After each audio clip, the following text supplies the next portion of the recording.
Welcome to Love to See It, a podcast about siblings who step in to encourage your girlfriend's future to be just as fertile as possible. And about newly leaked cast members of Bachelor in Paradise. We have a little housekeeping before we get started today. There's still a few tickets left to our live show at City Winery in New York, June 26th. It's going to be our 10th anniversary show. We're really excited. We've started planning it. It's going to be a lot of fun. Come see us. Charlene and Andy of Dear Shandy are going to be joining us for the show, and we're so excited to have them. It's going to be super fun. And Yeah. I think we're down to our last handful of tickets. So we would love to see you there if you can make it. Also, over on Rich Text, we just published an episode about the resurgent pronatalist movement in this country. And also, we have an episode coming soon about Secret Lives of Mormon Wives Season 2. And we have a lot to say about that as well. We just sat here and gossiped about Secret Lives of Mormon Wives for So now we're late 20 minutes. This Yeah. episode because I had too many thoughts about Taylor, Frankie, Paul. So excited to share them all for subscribers on Rich Text. But we also have thoughts about our topics today. We're going to talk about some Bachelor in Paradise news because we're just so excited for the return of Bachelor in Paradise. Can you believe it's been 2 years? No, I I'm can't ready. handle it. I'm I need excited. It's, you know what? I like the break. I like the reset. I'm excited to get back into it. I'm ready. I'm ready for a new resort in Costa Rica. It's going to be fun. I know, a new resort. It's going to be a whole new Are there vibe. different creatures? I'm really anxious that there won't be as many creatures. I think a lot, part of what sets Bachelor in Paradise apart from a lot of the sort of tropical, musical chairs style dating shows that we all know and love today is that they're much more Suffering? There's more suffering. It's less manicured. There are more crustaceans. There are more birds. A lot of these, Do temptation. they have birds in Costa Rica? Do they have birds just flocking around them all the time? Do they have crabs in their couch cushions? Because to me, that's part of what makes it Bachelor in Paradise and not just a sort of version of the classic Love Island or Too Hot to Handle style show with the super clean looking resorts with wipe clean white furniture.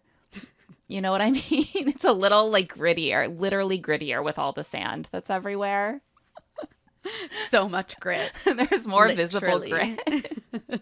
More grit, more shells. Less air conditioning. Yeah. So I guess we'll have to wait and see on the vibe of the resort. But something that we did see that leaked, thank you to Bachelor Nation Scoop for posting this. There was a video leaked of some of the cast members, I think getting out of vans at the resort. And Bachelor Nation Scoop did some digging and identified a handful of them. So pretty sure confirmed we have cast members Dale Moss from the Glacia season, which fucking throwback, and I think an inspired choice. I'm so excited. We actually got so little Dale considering that he was a winner because he's the only winner who has ever been on the season for just a couple episodes. Exactly. And he is very attractive, has been floating around New York City for years, sparking rumors with that realtor who's an Eric Adams flack who we watched on Selling the City, celebrity realtors. Yeah, he's just been all over the place, and I think this is a really good dip into the archives for Bachelor in Paradise. Yeah, this gets people talking. You expect to see some of your faves from the last season of The Bachelor and the last season of The Bachelorette, but to dip back to Glacia for the man whose overwhelming statuesque physique and sexual charisma led Claire to end her season after 2 episodes to get engaged to him. We deserve this. Thank you so much to Warner Brothers and ABC for this gift. Mm-hmm. Some other cast members who were identified include Jeremy from Jen's season. Just want to say that he did say to us that he didn't think he would. They always say that. They're always I don't think I would. I knew they could get him. I mean, I'm excited to see Jeremy. I feel like people will be excited to date him on the beach. There are multiple people revealed in this leak who have said to us that they didn't think they would ever go on Paradise, or at least wouldn't go on in the future. It's just the lure is too strong. I mean, I get it. I don't even blame them for a second. I don't blame them at all. Like, get your bag. I love this for you. Spencer Conley from Jen's season is also down there. Andrew Spencer from Katie's season, another great choice. Bailey Taylor Brown from Grant's season. I'm excited to see her beach looks. She is like a fashion influencer. She's really fun. Maybe we'll see some Hill House on the beach. She is like a Hill House partner, and I could see some fun looks from their summer catalog. Just something I'm looking out for. Yeah, you're like specific to my personal interests. Yeah, exactly. I mean, I would love that. That would be a great moment in Hill House history.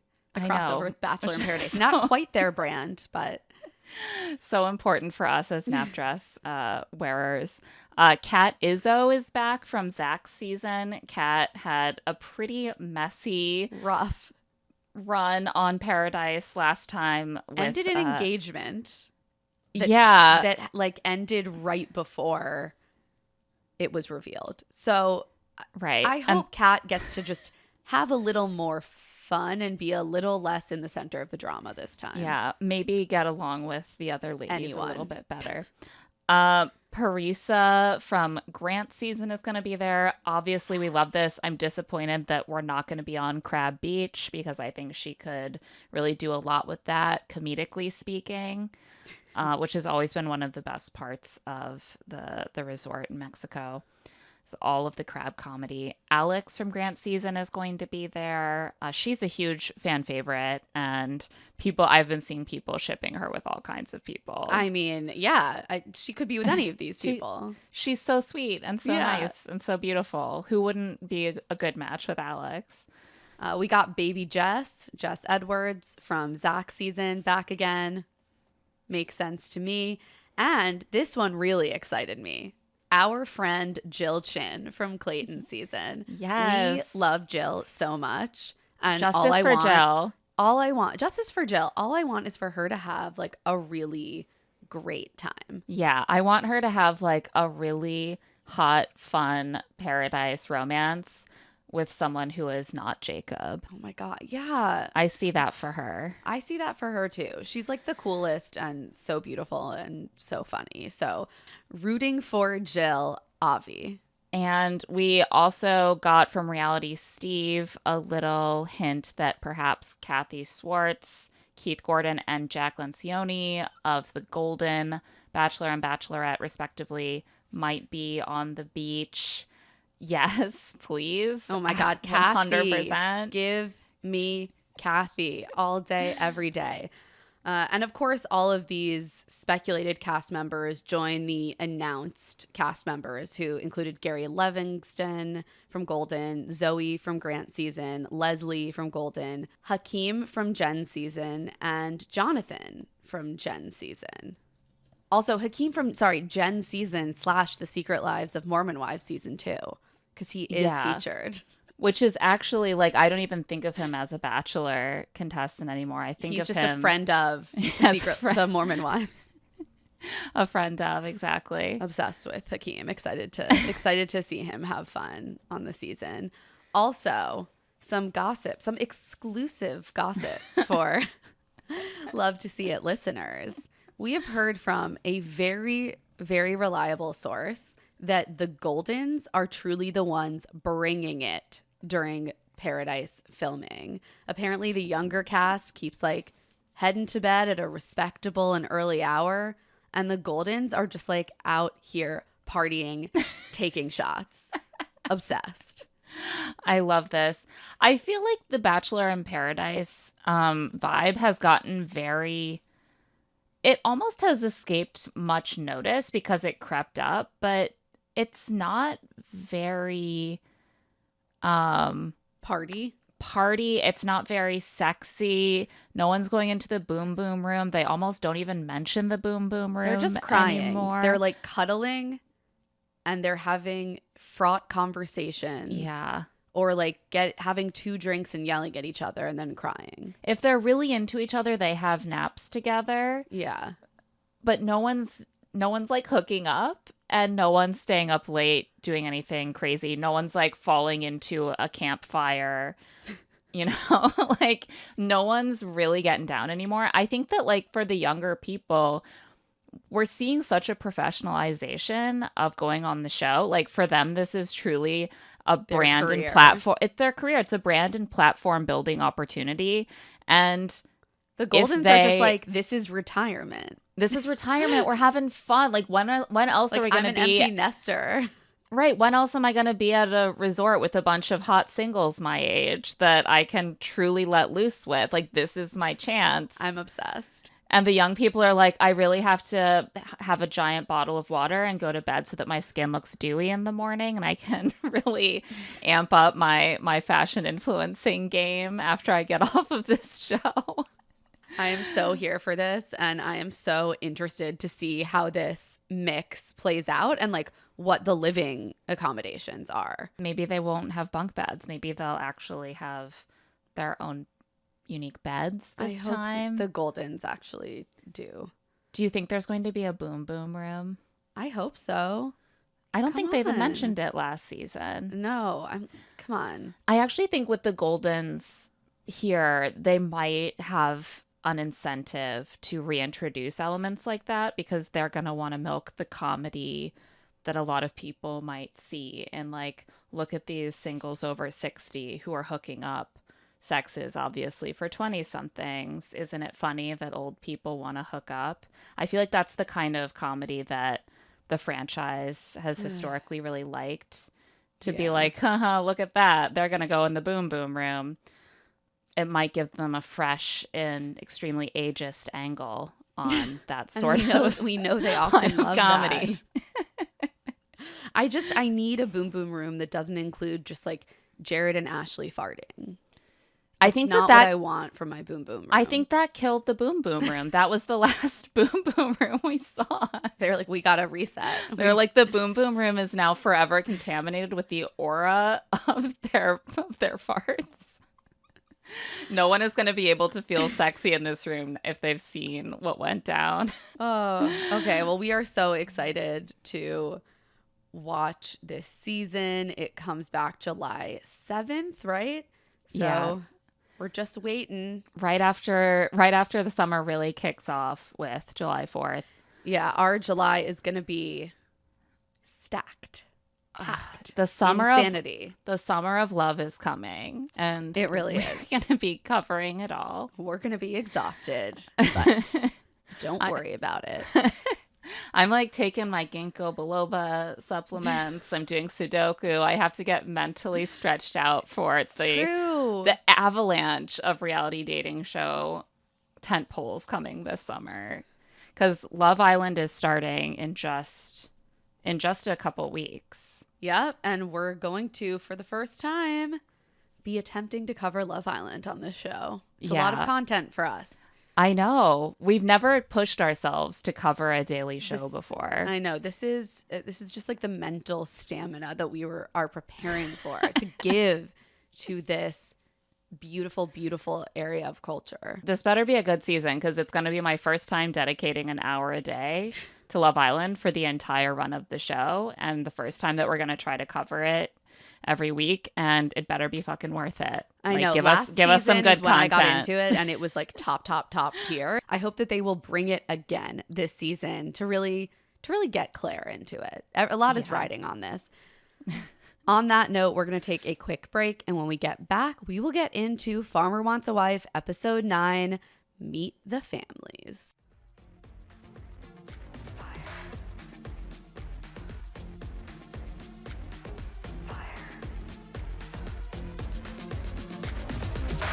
Can you keep up? I love it. And we're back. So let's meet the families. We're going to meet half the families this episode. I mean, we do have 4 farmers, and we meet not only their families, but each of their 2 finalist families. So we have 12 families to meet. And you can't meet 12 families in just 1 hour-long episode. No, they needed to split it. And I think this was a good way to do it. We got to spend time on each farm, but it was just one family meeting on each farm. Do you know also how Bachelor-brained I am? That it truly didn't occur to me that they could meet each other's families at the same time. I had the same thought. I was like, oh my God, this is so generous of them having this equal exchange of familial meeting. I was like, I thought you only got to meet his family much after this. I know. I was like, well, obviously this is the part where he meets her family.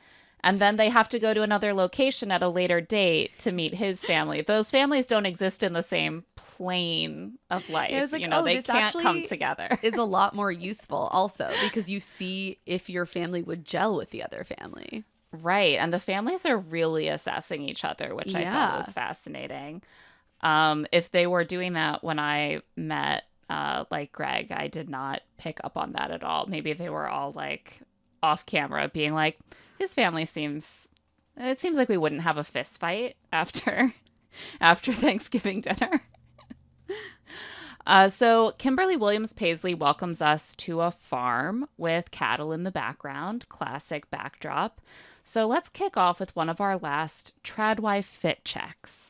She's wearing a short-sleeved button-down dress with like a pretty big or like medium-sized red floral pattern on a navy background with like a little matching waist tie.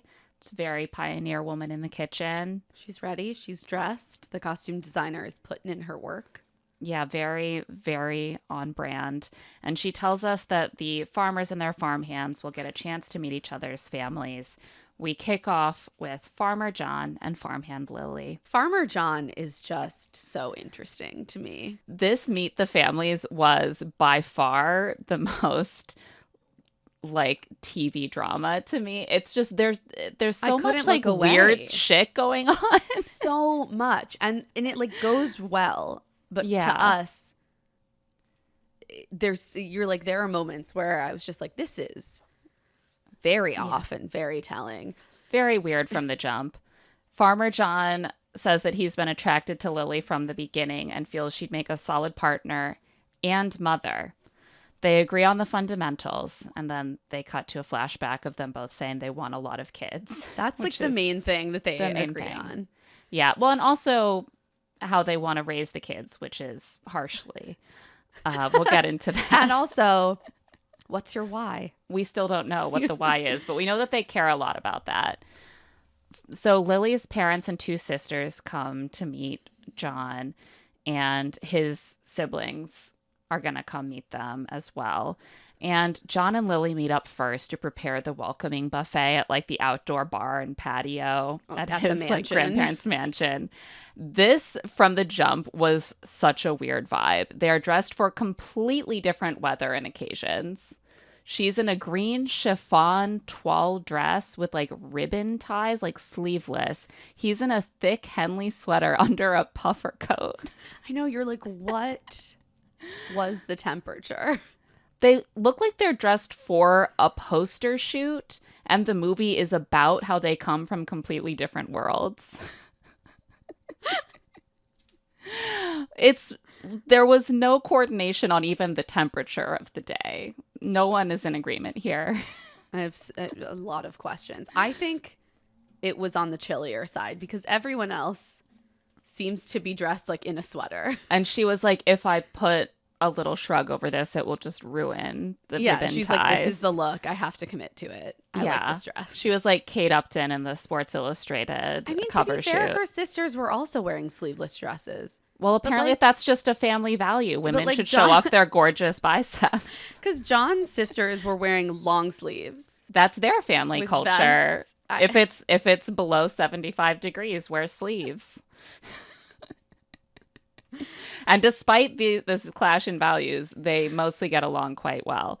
So the other thing I immediately noticed is that Lily and John seem so uncomfortable. Like they have the vibe of two pretty new coworkers who were the first to show up to their catering gig. And yet I do think that he is likely to pick her. Oh, yeah. They just barely know each other. They've hung out. They've never had a They one-on-one haven't date. even This had a is- one-on-one. This is maybe the only time they've been fully alone together. They're really feeling it out. Right. They're like, let's have our first date just double checking the spread that we're laying out for our families to meet each other. It will be our first time with nothing but each other's company. That seems like a good time. She warns us that her dad is a very analytical lawyer, and his approval is the most important thing to her because he's never liked any guys she's brought home. Always love to hear that. It's one of those like weird things that I both hate men and I'm like, all the men are garbage. And also when a dad says that, I'm like, I don't trust you. I don't like your vibe. Oh, same. Surely some of these men were fine. It's just like, it's such a patriarchal vibe. Paternalistic. possessive. It's possessive. Yeah, it's paternalistic and possessive. Like my daughter is my responsibility. I will only pass her off to be owned by a man who I deem worthy. A man of the highest caliber in my eyes. Her judgment is not sufficient. John asks her if he should call her dad Your Honor, even though, to our knowledge, her father is not a judge. No. And Lily's just like deadpan. No. John is in law school. Has he not learned what the term Your Honor I feel like he refers was to? trying to make a joke. Because he's going to sit in judgment. Lily doesn't pick up on any sort of humor here, and neither did I. So Lily's family arrives first. Her mom and sisters are quite friendly and pleasant, but her dad gives a chillier reception. John is like, hey man, like, do you want a drink? No, I'm good. Like wine. Do you want like a tea? No, I'm good. A water? No, I'm good. If you accept a drink from a man, that is the same as accepting that he might one day marry your daughter. And you can't concede these things until you've seen the true depths of his character. You never accept a water from a man that you wouldn't want to marry your daughter. That's one of the rules of patriarchy. Then John is finally like, do you want this pine cone? Like he's trying to break the ice a little bit. Dave is clearly the kind of dad who wants to psych out the date of his daughters by just giving them an icy glare. This is my hell. Men are so bizarre to me. I guess he's like, I could have handled this when I was a young man. That would have shown my mettle. So now it's my role to execute. Meanwhile, John is chugging red wine at what appears to be sort of an early brunch. Interesting choice. Your Honor is making him very nervous. Red wine is just such an odd, like, it's going to stain your teeth. Like, everyone can see that it's obviously not anything except wine. There's no other drink like that. He's not ashamed. It's Claire. a bold drink. He's not. And then John's many, many hot brothers and sisters arrive. I'm sorry. This was the first thing I noticed in the whole episode. I texted Claire and I was like, wow, John's whole family is hot. I'm not surprised. Neither am I. But I was like, there are all these just, variations on a theme. I was like, yeah, I'm attracted to every single one of them. You know what it made me think of are those like Bridgerton style period romance novel series that are based around a family so that you can and they're write a just bunch all of them. Gorgeous. Yeah, it's like, oh, the 8 stunningly handsome chiseled jaw like siblings who are all the children of the Viscount. Like truly is the vibe.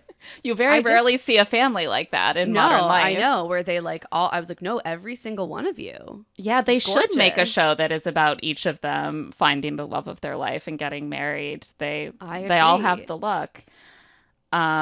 And they all have sort of the value system of someone who lived in Regency England, as far as I can tell. Yeah, that my first thought was, wow, his whole family's hot. My second thought was, wow, his whole family gives me a little bit of the creeps. Yeah, wow, his whole family is so interested in their brothers, girlfriends, ovaries. So interested.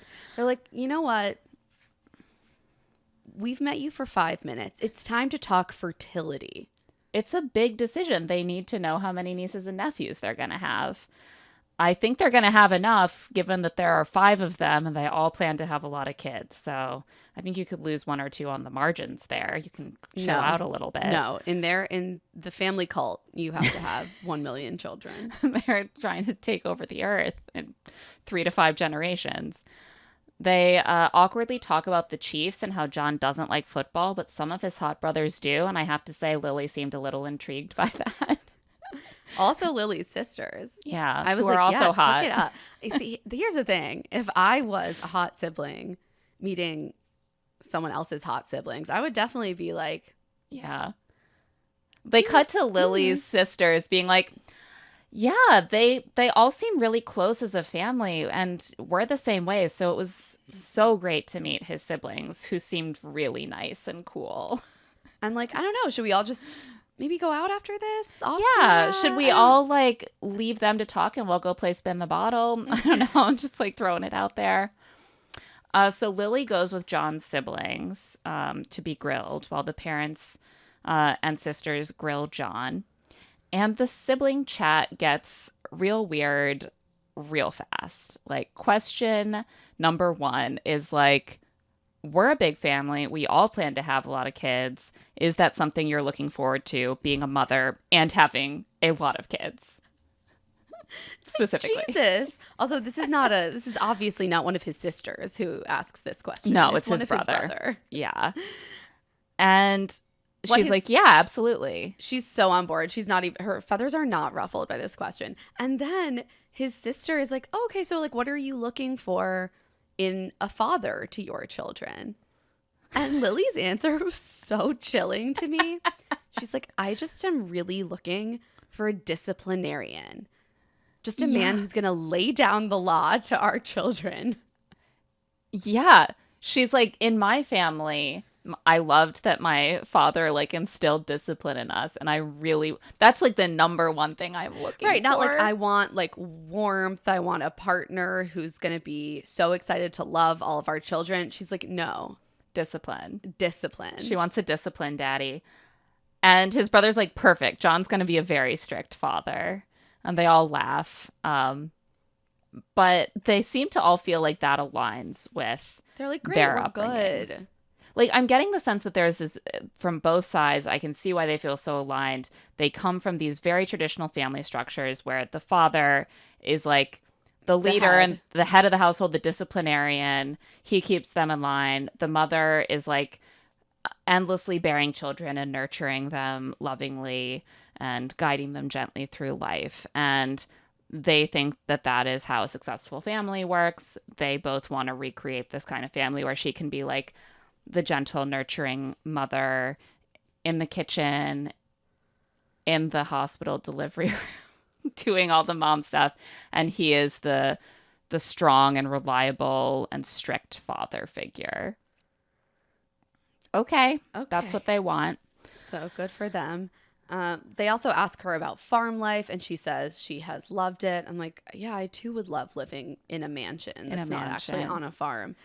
But she says she just loves anything new and exciting, which if you live on a farm and you farm every day, that might end at a certain point. Yeah, it won't be forever. No one seems to flag this, but like if you're a big fan of anything new and exciting, you might want to look for a different lifestyle. No, when she gets bored, she just has another baby. Honestly, that's true. It keeps you busy. You know, by the time you got 10 kids, you don't have time to be bored. This is just really dovetailing with our pronatalist conversation. Yeah. They keep the women from getting restive by burdening them with so many children. They don't have a moment to think. I often remember that short story, sci-fi short story, Harrison Bergeron by Kurt Vonnegut. And the concept is that everyone is supposed to have the same abilities in this society. And so if they are really good at something, they get some sort of handicap. One of the characters is extremely smart. And so he has a device in his ear that makes a really loud beeping sound at certain intervals to scatter his thoughts. And that's sort of what it's like having small children in the home. My thoughts are just constantly being scattered. There's no time to be dissatisfied with my life. There's no time to be like, I'm actually a little tired of the farm. I wish I could see something new. Or no, you're like, I have an infant and there might be another one on the way. Oh God. So his brother, John's brother, then asks Lily in a very serious tone whether she's asked John to shave his mustache. And she says she likes it. Good answer. I And like we it also too. like it. It's one of my favorite things about John, actually. Yeah, there's so many things that I don't love and appreciate about John, but the mustache. It's a different look. Not everyone can pull it off. Some might say that John doesn't pull it off, but I happen to disagree. John's grilling from Lily's family is a little less weird, although it is uncomfortable. He praises her for really working hard on the farm, and then Dave asks if they've had any disagreements, and John says no, which seems like kind of maybe something you should have experienced before you pursue a life But together. I mean, to be fair, it would also be a real red flag if they had already had disagreements. They've hung out like 1.5 times. I know. Can you imagine? They've spent literally just about 20 minutes alone together preparing for this Meet the exact Family. meeting. He tells them that his future plans involve finishing law school, getting a bigger farm, which I was a little confused by because I thought he didn't have a farm at all. I thought he was just helping out sometimes with his grandparents' farm. Does he want a bigger farm than that farm? It's very unclear. And then he's going to move out to the farm. And Dave is like, okay, so practicing law, running a farm, having a big family, that's a lot of responsibility. Do you actually think you'll be able to take care of a big family with Lily? And John pauses to think, and the music becomes very ominous. But then he says, absolutely. And the music becomes happy again. I love when Because they everything's do this, going to be fine. where they just cut in like, like it's clearly from other I know. moments. He paused for like 1.5 seconds, and that gave them enough to like cut away to him saying at another time. He's like, absolutely, I've always wanted to be a dad, and I want to be a dad just like my dad, who was so selfless and always around for us. He's not going to do dishes though. Well, that's for the ladies. So that's not what dads do, as we all know. No, he is going to be the kind of dad who is available once his kids are 12 and up to have heart-to-hearts about what it means to be a man and to have a catch, like he's going to be available for that sort of thing. Exactly. After this, Lily tells her family that she liked John's siblings and she sees a future with him. And she asks her dad what he thinks. And he's like, well, I'm hard to impress. And I expected to be skeptical. But John's discussion of family really impressed me. And, I'm impressed by him. Wow, John, you won him over. I feel like it's improbable how often dads on reality shows are impressed for the first time by one of their daughter's suitors when it happens to be the one that they met on TV. Yeah, obviously. He's like, I'm not an ogre. He seems fine. John talks to his siblings. They think Lily is great, and her vision of family and parenting seems really similar to their childhood and what John would want. They do just seem they both saw each other's families, and they're like, oh, we're the same. We're the same kind of people. Our parents had the same kind of normative you want marriage. And we want that, and we want to recreate that. You're not going to threaten that. Great. Yeah. That night, John and Lily snuggle up on the patio, and he tells her she's a phenomenal woman.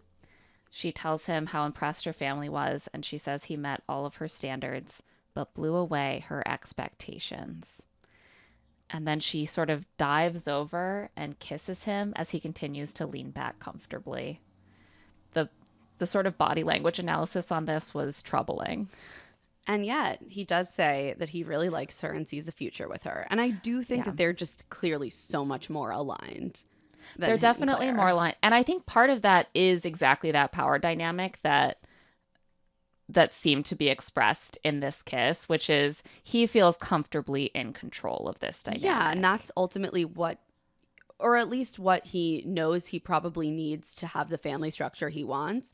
Although I think that he has more of a charge with women who are not quite so submissive to him. So I'm very interested to see how it goes with Claire's family. Yeah, he's very comfortable to just let Lily come to him and supplicate toward him. And he is comfortable with that, but not motivated to really pursue in the same way. She didn't even get a one-on-one date.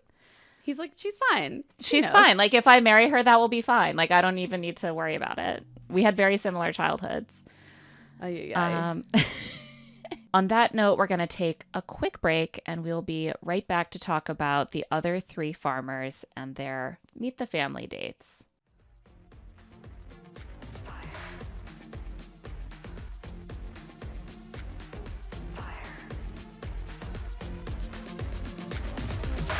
Can you keep up? I like love it. And we are back, and it's time to head to Farmer Jay's farm, where he's meeting Grace's family.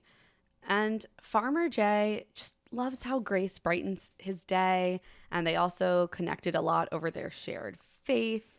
But is she ready for the farm life? She is apparently very, very close with her family and has never really left her hometown. Yeah, I think for college she left, but that still was within the state. And she's from Washington. So he's like, Quite that far. would be a big change. Jay's family, his sister and his parents get there first and give Grace a really warm welcome. And then Grace's mom, Angie, and her bright yellow glasses arrive. Oh, I loved her mom. Her mom was very sweet. And I loved the yellow glasses. Me too. I was just like, these are such like chic mom glasses. I'm obsessed. She feels like such a PNW type mom to me. Yeah. That makes sense. And her best friend Paige also comes. Her dad couldn't make it. And so Angie's like, I'm representing both of us. Grace is clearly so tight with her mom. Oh, they're like best friends. She's like, we're like same person, different font. We're so similar. We're so close. We are best friends. And I was like, your best friend is right here. What's Paige? Chopped liver? Paige like never comes up. It's like, I don't even think that Grace acknowledges her. This is my nominal peer age best friend, but we all know who the real story is. It's my mom who is my actual best friend. But Angie is very like warm, and she's sort of like a more outgoing and confident seeming version of Grace, who is very retiring and shy. And so the vibe is very good. Like they're all getting along. They're sitting down for a meal together and chatting. She's getting to know Jay's family. And Jay's parents seemed really sweet. yeah. Too. Like it was just a very warm vibe between both families. Yeah. And they're definitely, again, like picking up on each other's family relationships. Like Jay's mom is like, I loved seeing the way that Grace and her mom greeted each other so warmly. It reminded me of my relationship with my daughter. And so I feel like I understand like their relationship. Jay talks to Grace's mom and tells her that she's like, what do you love about Grace? And he's like, her faith. And Angie's like, amazing. And I was like, that's it? Like Anything else? There's like a lot of Christians out there. You want to dig deeper?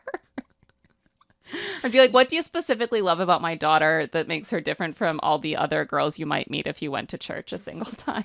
Because there are a lot of Christian girls out there looking for husbands. He asks how she thinks Grace would adjust to the farm, and Angie's like, she'd be fine. She's wanted to move for a while. She just hasn't had a good reason. I think she would do really well.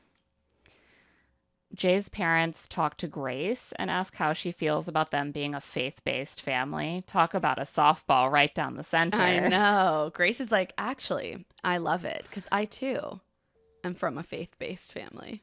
Yeah. She's actually almost like, I love that because I would want some people to introduce me to a new church. Yeah, so that and like I a could... new community, which does make sense. Like if you're moving to a totally new place that is a bit physically isolated, I completely understand why, if you are like a religious person, that church is just like an easy way to gain a whole community. I did think it was sort of telling of the type of person that Grace is, that she was like, it would make it easier for me to kind of get comfortable being in a new church if someone were there to like kind of introduce me to it. Like she is clearly someone who... She's a very reserved person. Yeah. So she's not just like, I would be so excited to go to church. She's like, you'd be there to help me get to know people at the church, which I love. Jay's mom asks how she would handle leaving her family, and Grace says that her mom only really became her best friend once she moved out, because before that they were really codependent and her mom did everything for her. It sounds to me like Grace has been to therapy about her relationship with her mom. And now it's healthy. She's like, that space has allowed us to have a healthier relationship. And they're fans of Grace, but this makes them a little nervous because Jay's mom points out that he is a caretaker, and she's worried that he will sort of easily step into the role of being the caretaker for Grace if that's something that she has a tendency toward. And she wouldn't want him to feel like he had to raise a grown person. I thought that was kind of an interesting observation. Yeah, I thought that was like, a lot of times it feels like the parents are just like, sure, yeah, absolutely. This felt like a very specific Right. sort She's of like, I really compatibility like concern. her, but I have this question. And I was like, that makes sense. Angie tells Grace that on paper, Jay checks all the boxes. She doesn't see really any red flags. Paige is like, I'm here too, and he seemed nice. Grace is like, Mom, thank you so much. You're my best friend. It's really sweet. Unless you're Paige. Jay's parents talk to Jay and say, like, we really like Grace. Her mom is wonderful. We see just a pure and genuine spirit in them. But she mentioned that she has this tendency towards codependency, and she had that relationship with her mom in the past. And that makes us a little worried. And Jay seems really surprised to hear about this because he doesn't know anything about any of these women, again, because they have barely met these women. He's like, really? Codependent Grace? I haven't heard anything about that. He responds to this by saying, like, well, I'm not worried about it because I know that you guys would basically be the ones that she'd be codependent on. Yeah, you He's would like, raise you her. would You would support raise her. a grown person. But it does seem to rattle him. He's like, she would be moving to Alabama, far away from her support system. If that's something she's used to having, that that would is be hard. legitimately difficult. 100%. He's looking for a self-starter. He wants someone who's going to take the initiative, who Yeah. works well independently. I'm actually very curious to see Karina's dynamic with the family. Yeah. I feel like in certain ways, Karina seems like a more obvious fit for this kind of move, which she's is like ready to kind of just throw herself into it. Yeah.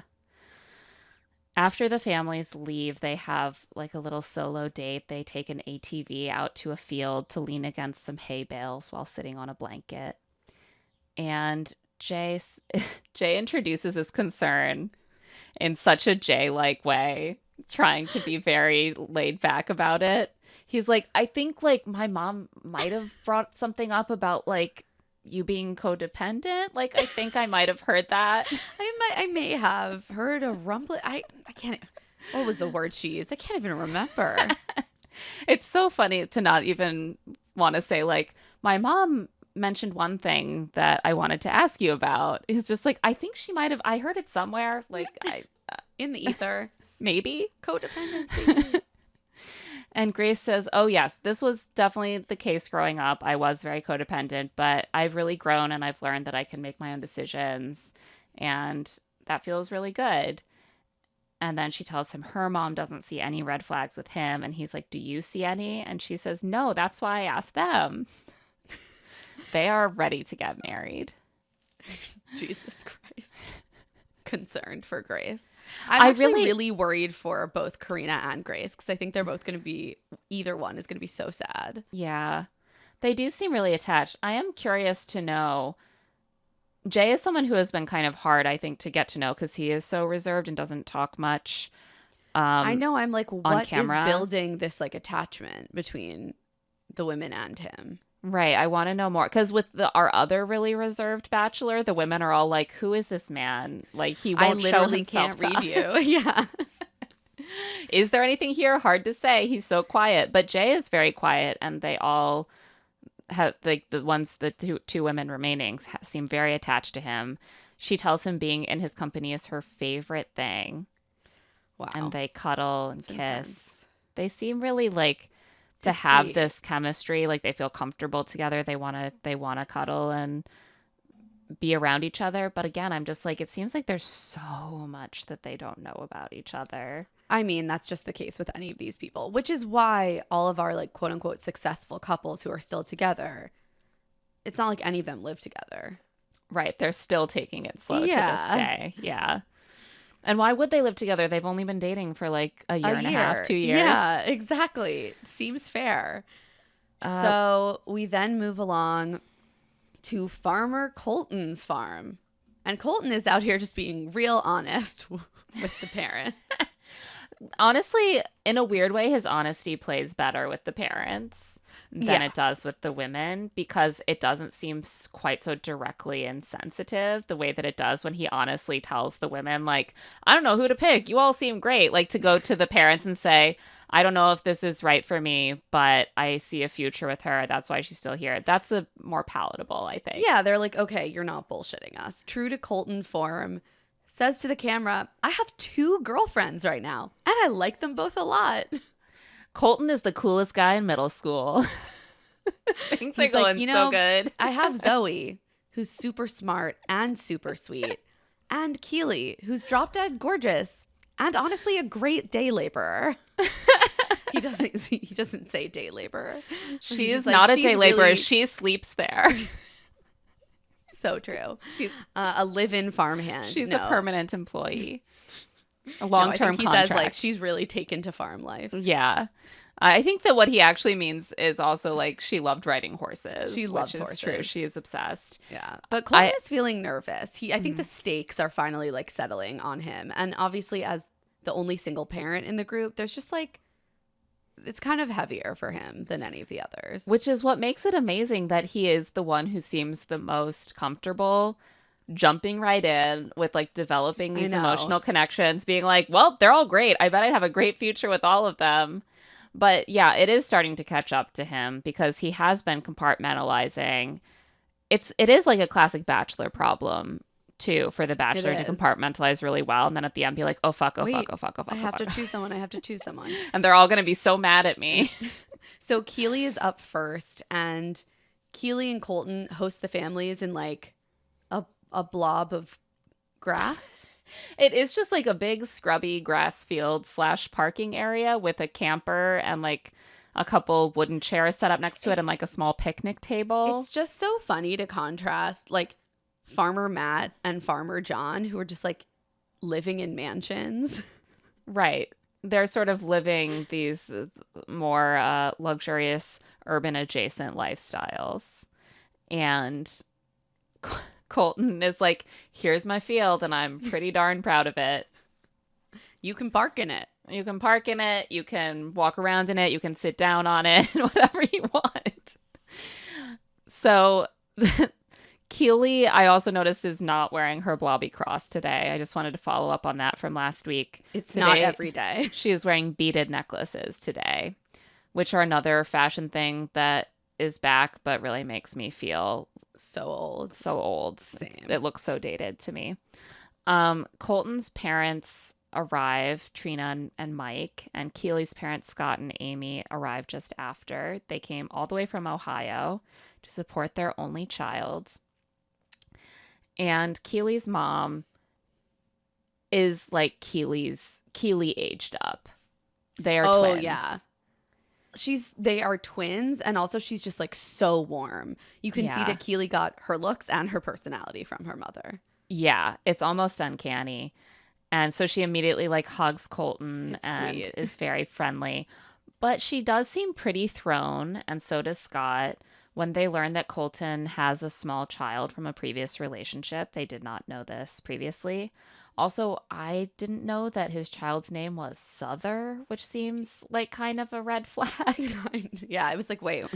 I'm like, this seems like a name that you pretty much only give your child if you have like a don't tread on me flag by your door.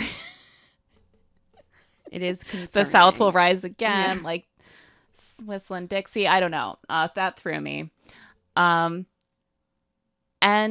we cut to this confessional interview with Amy, and they do some cutting away to where it's not entirely clear that this is what she's referring to, but it seems like she is referring to Colton's kid when she says, that Keely wants to be with someone fully committed to her, so she is nervous about that. Like, in other Yeah. words, he wouldn't be fully committed to her because he has a child from a previous relationship. Yeah. I feel like later when she talks more about it, her concern seems to be this kid is only 2. So this split must have been fairly recent. Right. Like, are you still actually involved in some way emotionally? Like, Right. is it going to be messy? But in this moment, you're like, pretty sure he could be committed and have a child. Yeah, it seems pretty plausible to me. Keely sits with Trina and Mike so they can tell her about all of Colton's many levels, which she modestly doesn't have says she thinks layers. she's gotten to know. He has levels like a townhouse. Yeah, you like get in the elevator, you go down each level, and if you're really lucky, you get to the basement. Like a townhouse or a marketing scheme. There are multiple levels. You know, you get all the way to the top, and it's a tiny, tiny, tiny pyramid. But there's so many components underneath. You have no idea. Until the whole thing just collapses. They seem to connect with her really quickly. They love her enthusiasm about farm life and horses, and they're just like, great. She seems wonderful. Keely's parents are a bit more skeptical. They really want to ask about his arrangement with his son and his son's mother. And they're like, how would Keely fit into this? And Colton is like, well, Souther has a mom. He has a great mom. He doesn't need another mom. He just needs someone that treats his dad right. That's the difference. I'm like, I guess the difference from her needing to be a mom. Like, obviously, that I think would be part of the complication, though, is like you're dealing with a co-parent relationship that does add an extra complication to family life. Absolutely. But it seems like they have a really good co-parenting relationship. Yeah, from and the way part that of he me- frames it. Part of this struck me as like Colton wants to be really clear on national television that like his co-parent is wonderful. Yeah. You know, he's like, I'm not trying to replace Souther's mom. Yeah. This would be a different relationship. And Keely's mom asks if his heart is ready since his split is fairly fresh. And he admits that he's actually not sure if he's ready. Maybe he's not ready. But if he didn't see a future with Keely, he wouldn't have asked her to stay. And then he's like, it's all fast and a lot. I mean, yeah, it's a reality Yeah. dating show. And her parents are like, honestly, I'm glad he didn't lie to us. Seems correct. Yeah, no, it seems like he understands the reality of his situation, which is that he might not be ready. Also, it is funny. He's like, if I didn't see a future with her, I wouldn't have asked her to stay. And I'm like, Colton, I feel like you see a future with just about every woman in sight. You're probably seeing a future with her mom right now. Right. I don't You're know. Like, I don't know if it's going to work out, but I do see a future. It would be really good. Like, am I ready? Maybe not, but I see a future and I would love it. Her mom also says that she won't be away from Keely, so they would basically move there, which is what Keely also said previously. So they're all on the same page about that. Her mom's going to U-Haul it right down there. Afterwards, Colton sits on a wooden dining chair next to a camper to catch up with his parents, who seem very enthusiastic about Yeah, Keely. they're like in. Yeah.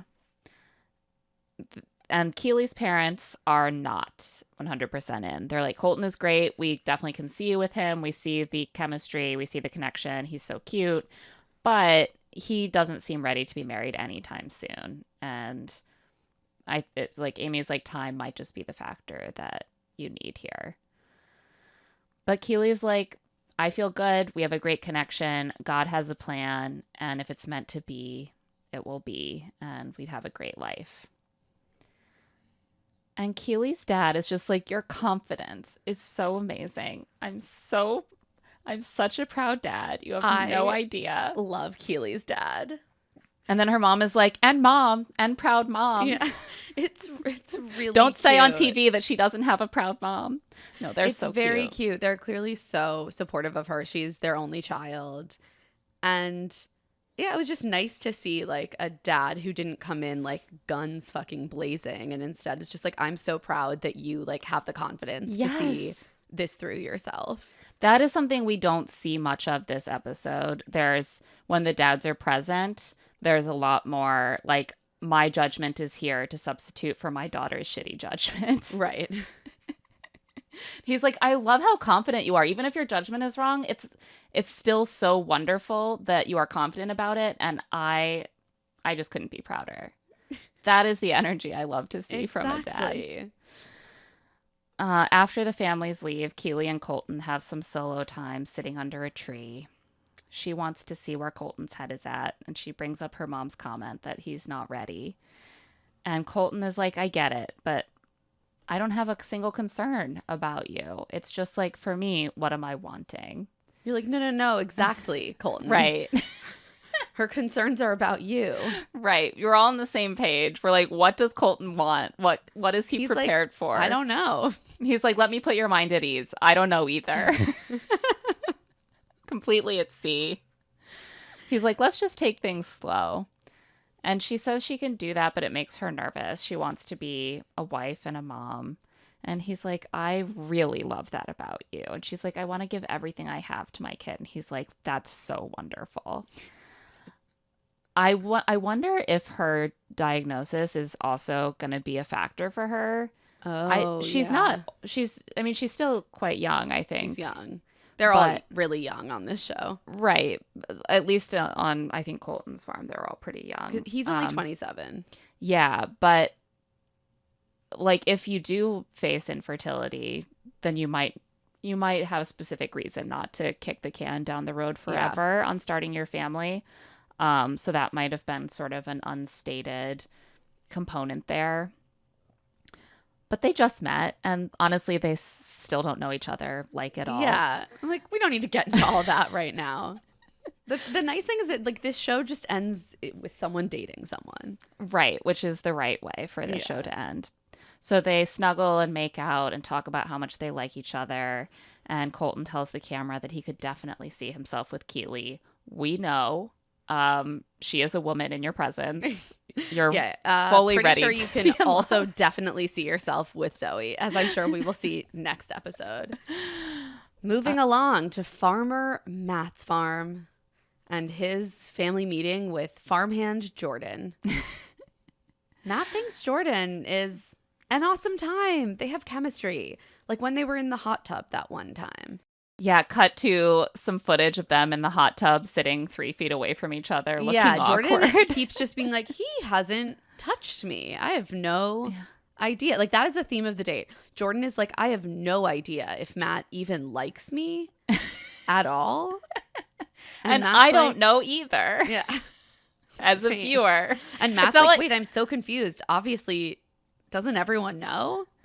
No. Like, no one knows. Even off camera, or even like to the camera directly to the audience, it's not like he's talking a lot about Jordan in a way that makes me think he's seriously interested in her. It's like, Jordan's beautiful. Jordan's my type. She's fun. Such, like, runner-up energy to me. Right. And meanwhile, he's like, how does everyone not see that I'm obviously super into Jordan romantically? My favorite thing is Jordan's outfit.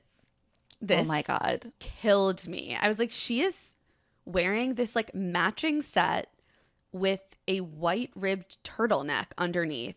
And it is somehow both giving like Chanel inspired wasp wear and like cowgirl cosplay. It's like a pleated mini skirt in denim with like a lady jacket open that is also denim, but has like the trim that you might see on like a Chanel or like a Sandro jacket.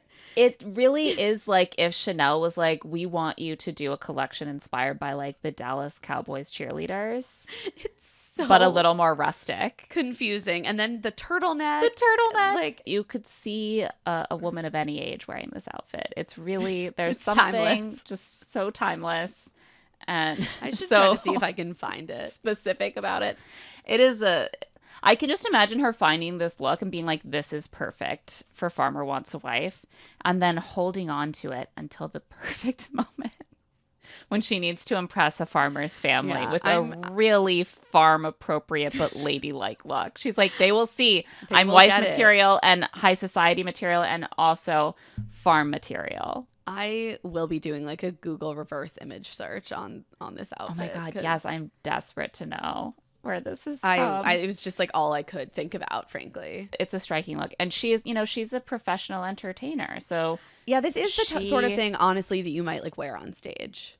100%. Yeah, you could definitely see a That's country like probably singer. why she has it. Yeah. No, that's true. Maybe it was just in her closet already from when she's doing her gigs around Nashville. She says her family is super close, so she could see her dad asking some important questions. That's what dads do. Dads ask questions. Moms are best important friends. Yeah. They ask important questions, not just questions. Yeah. Important ones. One of the gender dynamics that arises with the Meet the Parents on this very traditional show is that the moms are really often referred to as peers. Like, Yeah. the father is in charge of all of us. He is going to, And my mom is my friend. right, my mom is my friend. We're so close. We're so similar.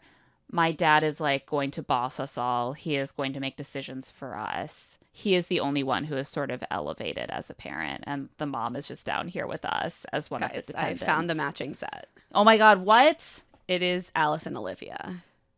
Oh. That makes sense because it looks like more of like a city outfit that's just like made. It's like in country denim, too. themed. Yeah. A country themed Landon city denim outfit. chain trim cropped jacket.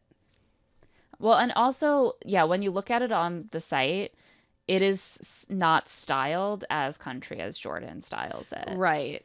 Like, she really plays up the cowgirl element. Because there's like the boot. She styles it with boots and the like turtleneck and her long blonde waves. On the Alice and Olivia site, like the jacket is closed, first of all, which I think makes a no difference. turtleneck and ballet No turtleneck. flats. Ballet flats and like slicked back hair. It's Yeah, so you funny. you can really make this look do so many things. It's very versatile. That's why you should always have something like this in your wardrobe. We Dress all it need country, one. dress it city. I'm Oh, getting right. one. I'm getting mine right It's now. sold Just kidding, out. it's sold out. I mean, she had it last year, so Makes sense. But I just needed that mystery solved. So. Thank you. let's get back to the parents. Matt's parents, Terry and Dana, arrive. I love that their names are actually both gender neutral. I know. I also loved this. You would never think because, like many of the families on the show, they are very gender conforming. But Terry, I think, is his mom. Yes. Matt seems shocked that his mom and Jordan are basically, as he puts it, the same size. He's like, you're the means same height. size. And I was like, this is really weird because they're both wearing different sized large block heels. A lot of men don't understand that heels are not part of your height. He's like, you're the same height. I'm like, but they're both wearing heels. The heels aren't the same height as each other. Does he just mean they're both fairly short? I think he doesn't understand Height and how that works. that the heels factor in here at all. He's like, this is how tall she is, so this is how tall she is. And I'm like, no, when she gets out of these shoes, she'll be a different height. Also, I bet they're both sort of average height. And the reality is that most women are going to be like 5'2" to 5'6". Right. There's not like a huge range of heights that most women are that you're going to encounter. Like, it's Right, actually 5'5" so is, like, common. average. Yeah, I'm average height. I meet tons of women who are my height. So unless they're sort of, she doesn't strike me as unusually short, unless he is pretty short, because she's not that much shorter than him. It's hard for me to tell. She was It's still hard to shorter tell. than him in her big heels. So Yeah. I don't, but It's like, hard to tell. It's really hard to It's tell. possible that they're both like 4'9", and that's Yeah. why he said that. But it just was such a funny No, observation. It's like it's my so mom and my odd. girlfriend are meeting, and they're both the same height. What? Look at you. I could just literally. piggyback What are to you talking about? Jordan's parents, Missy and Johnny, who actually have such gendered names that his is like one of the most generic names for a man, and her name literally means like little, like young lady. I was like, of course her mom's name is Missy. Missy. Of It's probably course. Melissa or something. And they Of goes by Missy. course. They have traveled all the way from Mississippi. Jordan and her mom have identical hair, side part, Obviously. length, color, waves. And her parents make their values known early. They're talking to the camera and they're like, Jordan just really needs a partner she can trust. And her dad's like, yeah, I'm old school. And I believe that marriage is a one-time deal and not a fad. Yeah, I rewound that because I was like, not a what now? It's not a fad? He's like, it's become way too trendy. What does he know what fad means? Does he No, think I that think you he could get means, married like- and then be like, my marriage was just a fad and now I'm done with it? I Sort think of he's just like kids crop these tops. days just getting divorced all the time. But like, then divorce is the fad. If no one You values think marriage anymore, you then think marriage is not a language- fad. You think language is this man's strong suit? No. I was so thrown by this. The reality is most people are not going to come on the show, any show like this, and be like, marriage is something you do as many times as you feel like until you get it right. Even if in practice they That's or their true. loved ones might do that. Right. Everyone is like, let's go into this marriage being like, this is the only time we're going to do it. But then he's like, it's not a fad. And I'm like, now what are you talking about? I don't understand. That seems politically charged in some weird way. I mean, obviously, this is all politically charged. Yeah. But again, like I'm saying, a lot of people will say marriage is something that you should only do once or that I only want to do once. And it doesn't mean I'm that just like, much about their who's deeper going values. into a marriage being like, I really think I need to do this 3 times. Like, that's just not how anyone goes into a marriage. Feminists. It's just such a bizarre idea. Like, sometimes marriages don't work or they stop working at a certain point and then people are allowed to leave. No, it's not a fad. You're It's You're chained timeless. to this man Marriage is forever. timeless style, like a Chanel style jacket in a rich denim and a pleated skirt. That's beautiful.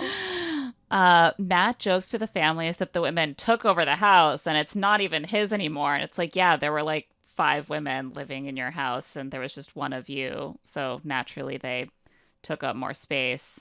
Even now you are outnumbered by the women in your house. That's normal. But they all seem to get along pretty well. And Dana asks if Jordan's family have seen avocados on a tree before. And Johnny is like, well, I've seen an avocado in the bowl, like when it's in a bowl, like for guacamole. But Good nailed one, it. Johnny. And he's relieved. He's like, we're getting along. And, I don't want to go to a family get-together that ends in a fist fight. I was like, do you go to a lot of those? Is that like a normal option at a family get-together? It does like happen. a screaming match, sure. But like physical violence? I don't know. It's extreme. Is Like, he this is how I solve my problem. This has got to be a joke. He's like, well, Yes. obviously you don't want to go to a family get-together that ends in fist fighting. I mean, I agree. Those are the 2 options. You get along great or fist fighting. You beat the shit out of them. Jordan pulls Terry and Dana aside to chat.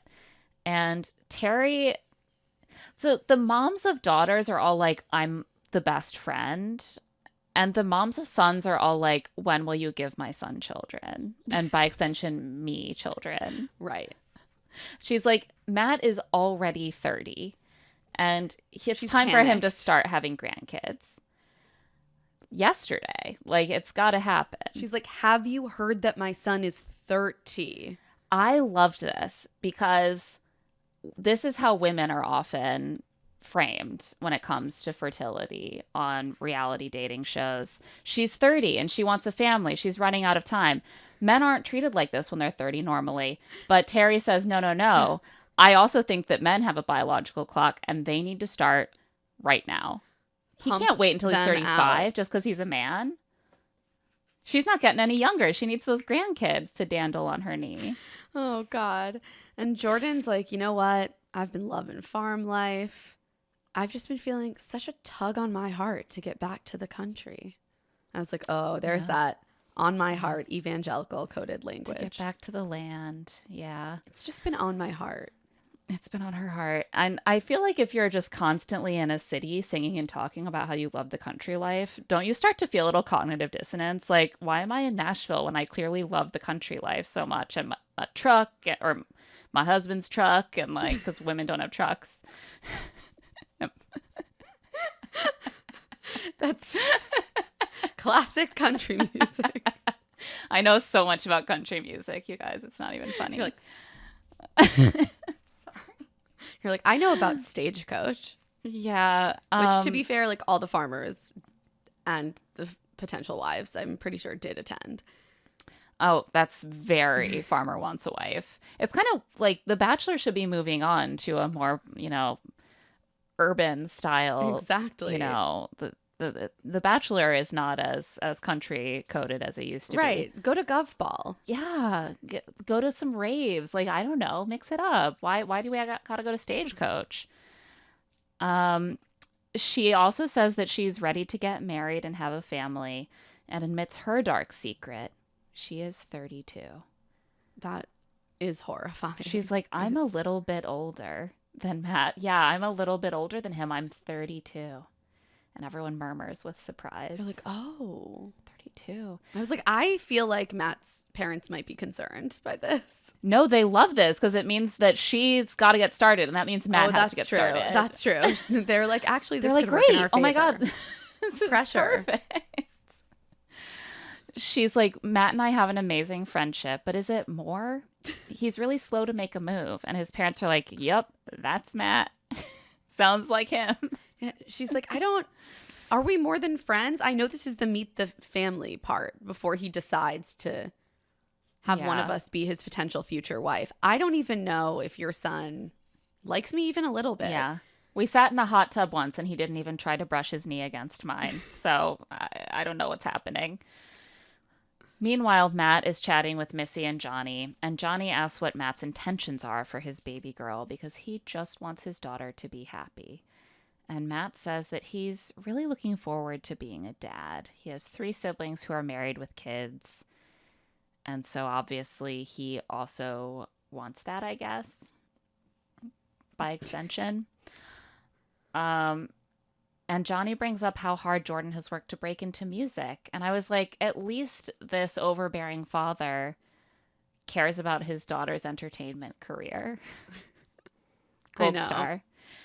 And he's like, can you deal with that? And Matt is like, I don't actually know. Matt's like, I haven't really thought about it, but maybe not. He's like, starts rambling. He's like, I sure hope so. It is a whole different lifestyle. She obviously loves it, but is it worth it? Like, fuck you, Matt. Matt. Is it worth it? Is it worth what? With what are you talking about? He's like, seems like I might have to leave space for her to do things, pursue career things that she loves. Well, Matt has thought as far as Jordan is hot. Jordan likes to sing. I don't want to stop Jordan from doing what she wants. And now suddenly they're like, how would you fit into that? And he's like, Panic. Part of me also did wonder if he's just like, great, something I can hang my hat on when I don't choose Jordan. Honestly, maybe a little bit of that. Yeah, maybe. I wonder if that's partly why he brought her all the way to the end. No, because he's like thinking. Yeah, I don't think Matt is that savvy, to be honest. I think he's like, she's hot. Yeah. No, I think that's true. To the camera, he says that he doesn't want Jordan to stop singing, so he guesses they'll have to figure that out. It sounds very promising. Matt's parents tell Matt that they think Jordan is adorable, and Terry, shocker, is so excited that she is ready to have children. Matt does bring up the country music thing as a concern to his parents, and they're like, please, Matt, we need to reprimand you. They're like, that's not important. Like, she's an amazing country singer. Fine, you'll figure it out. But we need to talk about the fact that you apparently don't know how to make a move on a beautiful woman. That's what we're concerned about as your parents. We're hearing you're very hard to read. Yeah, so we have some feedback for you. Maybe you should express your feelings. Yeah, his dad is like, Jordan really made light of this. Like, to be clear, Jordan wasn't like tattling on you, but it came across that she really doesn't understand how you feel, and maybe you need to do better. They seem genuinely concerned. It's not often, actually, that you see play out in one of these family meetings on one of these shows. Something that I always worry about as a mother of sons, which is like, what if I realize that my son is really fucking up? You know, what if he's like being a bad boyfriend? I really appreciate. They're like, we they gotta are deal not with afraid this. to tell him. They were like, son, Yeah. get it together. And Jordan's parents are positive. They like Matt and his parents. They like that he wants a family. All of these families are just like, do you want a family? Amazing. Perfect. He seems great. He wants a family. You want a family. We definitely want you to have a family. So great. Perfect. And Jordan does tell them that it's been hard because he's so reserved. And she's like, you have both really taught me that the man pursues the woman. So I'm not going to make the first move. Her mom's like, yes, definitely. Her mom is course. very emphatic. She's like, definitely 100%. She's like, don't you dare. There's no like, well, sometimes, you know, in the real world, people's personality. She's like, definitely. Don't waver on that. But Chilling. Jordan's getting frustrated. She's like, I want to know if he's interested in me. And Fair. the only Fair, real Jordan. indication, the only indication that he's interested in her is that he hasn't sent her home yet. Right, is that she is still there. After the families leave, Jordan is like, I might not be long for this show. Better grab my guitar and get another singing cameo in. She and Matt sit under a beautiful old, like, gnarled tree and pop some champagne. And Matt continues to voice his concerns to the camera, not to Jordan. Can Jordan possibly sing country music and move to California? I don't know. Harvesting finger limes takes a lot of hard work. She can't just always be out at nightclubs in her little Chanel-inspired denim set singing original country ballads. So Jordan kind of kicks things off. She's like, I'm happy to still be here, which is definitely a reflection of the strength of their relationship, that she sees it as her still being here. Yeah, she's like, and well, not... I've been around for a little while now. It's so cool for me. It's nice that I'm still here. I don't really know why or like what I'm doing here. There's nothing else I can really say about being here except that I'm glad I haven't been sent home. And Jordan is then like, so where's your head at? And instead of him being like, I really like you, he's like, I'm concerned about your music career. Buddy. He doesn't understand because in his head, he knows that he thinks Jordan is hot and he wants to get with her. So obviously she knows that also. Sometimes there's just no theory of mind going on in these situations. Certainly not. And she doesn't seem worried about the music thing.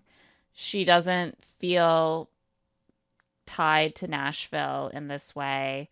She's like, I could pursue it somewhere else. I could come here and be a music teacher. Like, your farm is the type of place I'd want to raise a family. I do get the sense from Jordan that if she didn't come on the show just to promote her music career, which is possible, it's also possible that she's like, I'm 32.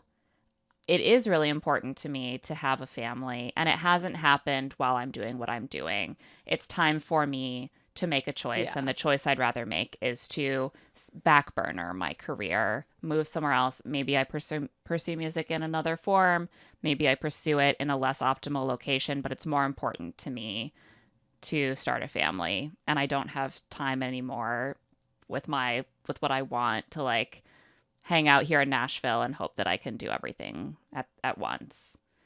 Yeah. So it's not implausible to me. I think that is quite plausible. But I also was just like, can't she pursue a music career in California? Like, they're in Southern California. California is a huge state, though. Like, if it's not near a place where she could be going to gigs and like kind of, I guess it depends sort of on the shape of her career, right? Like, it would have to be driven much more by like releasing music online and trying, and not as much like being in the music scene where there are connections that are useful, or venues that, you know, you can have a career gigging at, that sort of thing. Yeah, I guess it's like almost 4-hour drive from LA. But I'm just saying that if if that's something she really wanted to do. Like, there are also beautiful farms near Nashville. So I think he should come to Nashville. but then he wouldn't have his finger limes. And that's actually his family's farm that he helps with, right? So Yes. he wouldn't be helping his family anymore. Like, Anyway, I don't know. There are a bunch of little like towns that you like Pismo Beach. And I think we all know about the Pismo Beach disaster. I hope that it's recovered. It's gotten its legs back underneath it in the last couple of decades. I'm just saying they might Has it need been 30 years since, oh my God, in the last 30 years Yes. since the famous Pismo Beach disaster. No, it's definitely possible. And she's like, I've thought about this. Like, this is a move Yeah, that I'm I'm not ready worried to about make. it. She's like, what I am worried about is, do you like me even a little? Right. She's like, I'm not going to leave Nashville for someone who sees me as a friend. And Matt's like, what? No, much more than friends. As he continues to like sit a foot away from her. Looking like impassive. She's He's like, like, I I feel just like see you us just see me as- as a friend. And the camera cuts to him being like, stone-faced. He's like, no, And- no, much more than a friend. I just thought you knew how I felt about you. Like, I already knew. So I just didn't Yeah. bother spending any time with you. Right. He's like, I figured out how I felt about you, and then I focused on other relationships. I just thought you knew. She's like, no, you haven't touched me or said anything to me. I'm Yeah. just still physically here. Your thoughts don't trickle into my mind without them being communicated to me through words. And and Jordan's actions. just like, I am shocked by how wrong I apparently was about this. And I was like, even in this moment, he doesn't make a move to kiss her.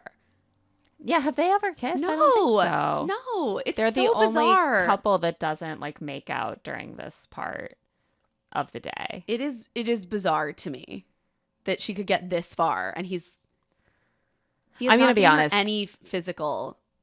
I don't think that Intimacy. I don't think that he's actually that interested in her romantically. Like, I think that he has decided that it's Chelsea, 100%. and so it was okay for him to kiss Chelsea. He's expressed that he's very uncomfortable with the idea that he's gonna kiss multiple women, and it will Right, like so he's just not going cause to kiss drama. her. He's But not he gonna can't kiss send her. her home yet. Right, exactly. So what's he gonna be like? Yeah, no, I see you as a friend. Instead, he's gonna be like, no, of course I don't see you as a friend. I've always seen you as not a friend. You stay over there, and we'll talk later. And she's like, okay, well, I'm at least going to play my fucking song.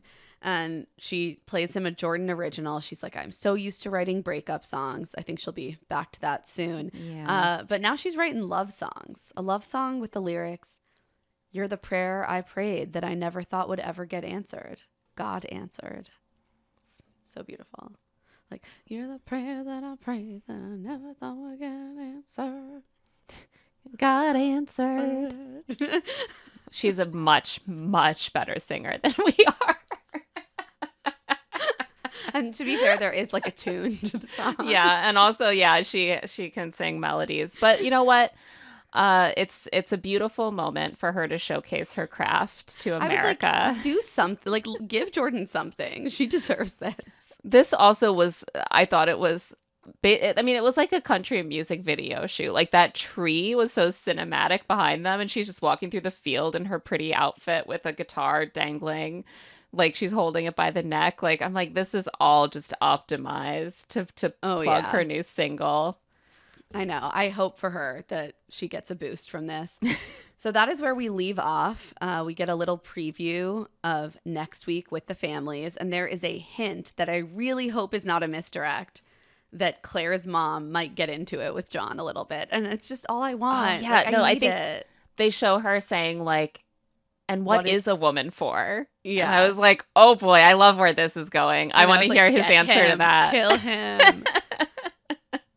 I hope it's not a tease. I feel like they have been smoothing over and barely hinting at the fact that Claire comes from like crunchy liberal Is the parents. liberal. Yeah. She's like, I grew up vegetarian. Like, her parents do not seem like they are from, Claire is from Chicago. Like, I mean, I see her parents having much more of a culture shock reaction to John than Lily's parents, who are like, he is just sort of a specific flavor of the exact kind of guy we always wanted Lily to end up with. yeah, like a godly man.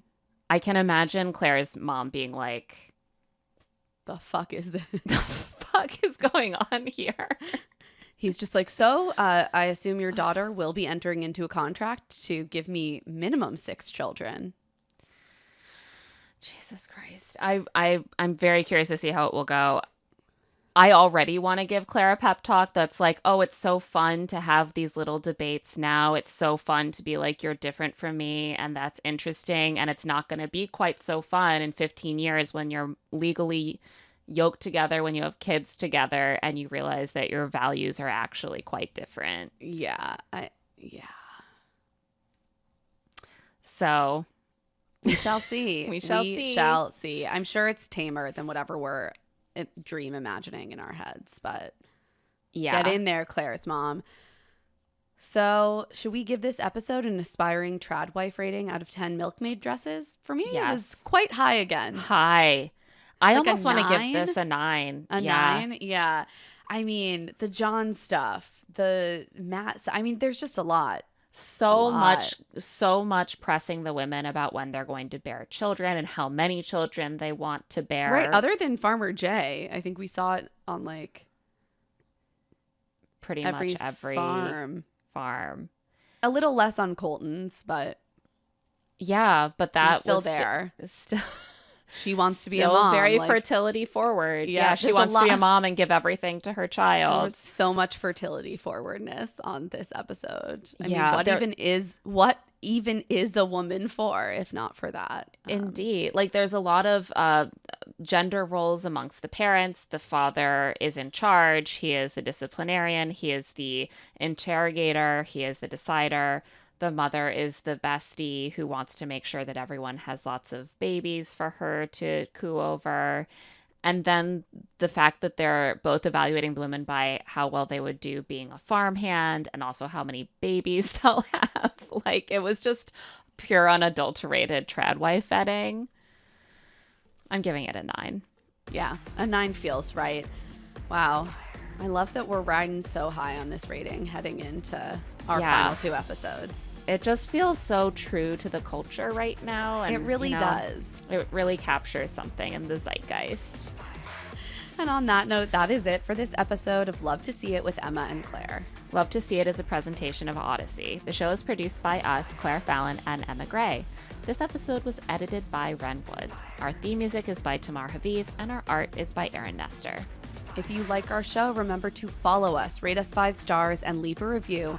And of course, spread the word to all of your friends about Love to See It. If you want to get in touch, you can email us at claireandemmapod@gmail.com. You can also find us on TikTok at Love to See It Pod and on Instagram at Claire and Emma Pod. And you can find our newsletter, Rich Text, on Substack at claireandemma.substack.com. I'm also on Blue Sky at Emma Gray and on Instagram at EmmaLadyRose. And I'm at Claire E. Fallon. Special thanks to the team at Odyssey, Eric Donnelly, Aaron Constantino, Kate Rose, Moira Curran, Melissa Wester, Carly Snyder, and Hillary Shook. We'll be back soon.